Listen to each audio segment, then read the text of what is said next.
बाबासाहेबांचं महापरिनिर्वाण दिवस जवळ येतो आहे, याबद्दल थोडं 2 शब्द तुम्ही सांगा माझ्या फॉलोअर्सला. बाबासाहेब आंबेडकरांचा 69वा महापरिनिर्वाण दिन 2 दिवसावर आलेला आहे. आजच लाखो लोक भारताच्या वेगळ्या प्रांतामधून म्हणजे वेगळ्या राज्यामधून आलेले आहेत. या इथे तर आता जे काही महानगरपालिकेने केलेली व्यवस्था आहे ती हाऊसफुल झालेली आजच दिसते आपल्याला. त्याचबरोबर आमच्या पीपल एज्युकेशन सोसायटीचं आंबेडकर कॉलेज आहे, तिथेसुद्धा अशाच पद्धतीची व्यवस्था केलेली आहे. तिथे पण UP आणि बिहारमधले अनेक लोक आलेले आहेत. आणि त्याच्यामध्ये मी एक ऑब्झर्व केलं की त्याच्यामध्ये मुस्लिम समाजाचे पण काही लोक बऱ्यापैकी आलेली आहेत. हो, म्हणजे आता असं झालेलं आहे की बाबासाहेब आंबेडकर कुठच्या एका समाजात राहिले नाहीत. नाही तर बाबासाहेब आंबेडकर जाती धर्माच्या पलीकडे गेलेले आहेत. आणि आज बाबासाहेब आंबेडकर जो वाचतो तो बाबासाहेब आंबेडकरांच्या विचाराचा होतो. आणि त्यामुळं पुढे जाऊन म्हणजे खरं म्हणजे एक आश्चर्य आहे जगामधलं की बाबासाहेब जाऊन 69 वर्ष झाली, परंतु दिवसेंदिवस बाबासाहेब आंबेडकरांबद्दलची जी क्रेज आहे, बाबासाहेब आंबेडकरांबद्दल जो आदर आहे तो या देशामध्ये वाढत चाललेला आहे. आणि लोकांना असं वाटतं आहे की आम्ही बाबासाहेब आंबेडकरांचा विचार फॉलो केला तर आमचं भलं होईल, ही एक मानसिकता या देशामध्ये निर्माण होते. आणि संविधानाबद्दल पण लोकांना एक प्रचंड जागृती आलेली आहे.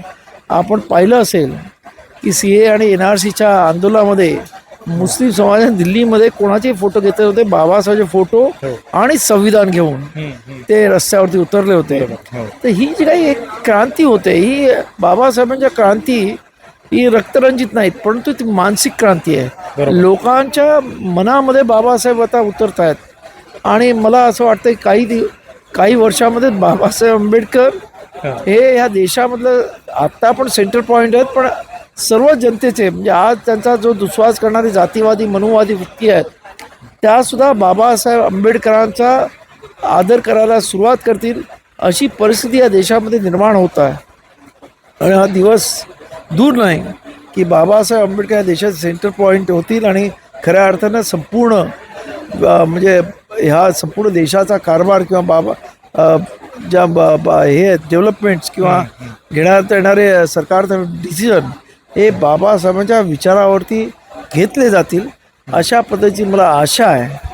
आणि खरं म्हणजे आज अशी परिस्थिती निर्माण झाली की कुठच्याही पक्षामधले पॉलिटिकल घ्या किंवा इतर घ्या, त्यांना बाबासाहेब आंबेडकरांचं नाव घेतल्याशिवाय राजकारणसुद्धा करता येत नाही, अशी परिस्थिती आहे. त्यामुळे हे एक बाबासाहेब आंबेडकर एक वेगळ्या पद्धतीनं आता खऱ्या अर्थानं या देशाचा एक असा सुपुत्र आहे की त्याला वगळणं आपल्या आयुष्यामधून अशक्य झालेलं आहे सर्वांना. ही आजची परिस्थिती आहे आणि दिवसेंदिवस ती परिस्थिती अजून दृढ होत जाईल. आणि त्यामुळे अशा ह्या महामानव विश्वरत्न बाबासाहेब आंबेडकरांना मी कोटी कोटी प्रणाम करतो. धन्यवाद. जय भीम. जय भीम. जय भीम सर, खूप खूप धन्यवाद. तुम्ही इतका महत्त्वाचा वेळ दिला मला. जय भीम सर.